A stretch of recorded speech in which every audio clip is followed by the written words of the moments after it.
Italie, les relations entre le nouveau gouvernement et l'UE s'annoncent tendues. Giuseppe Conte attend la signature de documents par le président Sergio Mattarella au palais du Quirinal, à Rome, le 31 mai 2018.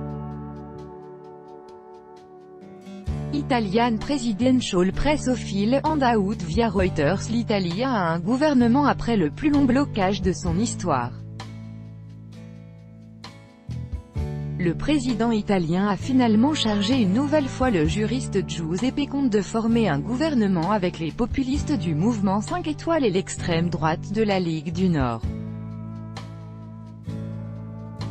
Mais la nouvelle équipe n'a pas encore été investie, que ses relations avec ses partenaires européens et les institutions de l'UE promettent déjà d'être tendues.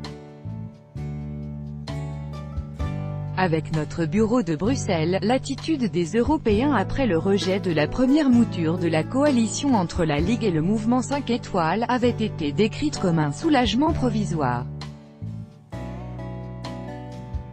Il aura juste été plus bref qu'imaginé de prime abord, même si la composition de la nouvelle équipe gouvernementale comporte des changements rassurants pour l'UE.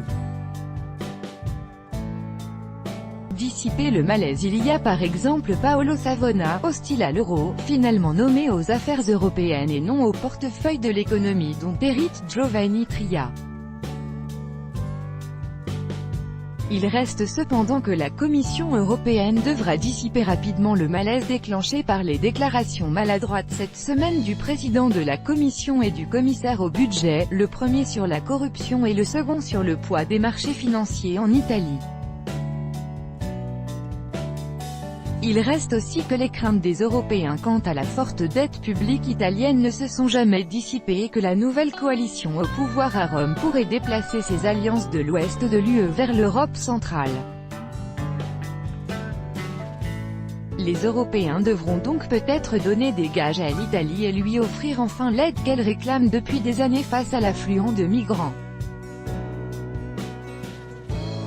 Sortie de crise pleine d'inconnus, mais l'équipe ne rassure pas les institutions de Bruxelles et pour le chercheur Hervé Renner de l'Université de Lausanne, le président Sergio Mattarella, sous la pression à la fois des marchés et des partis politiques, a surtout dû trouver d'urgence une sortie de crise.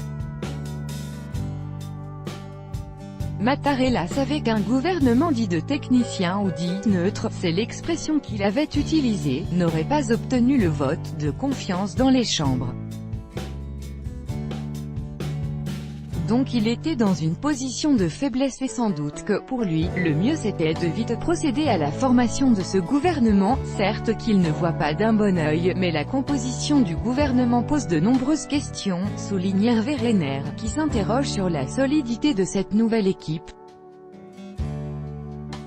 Une des inconnues aussi, c'est comment un gouvernement dont le Premier ministre est quand même technicien aussi, un universitaire, va pouvoir exercer son autorité sachant qu'il a deux vice-présidents du Conseil, le ministère de l'Intérieur pour Matteo Salvini et le ministère du Travail et du Développement par Luigi Di Maio.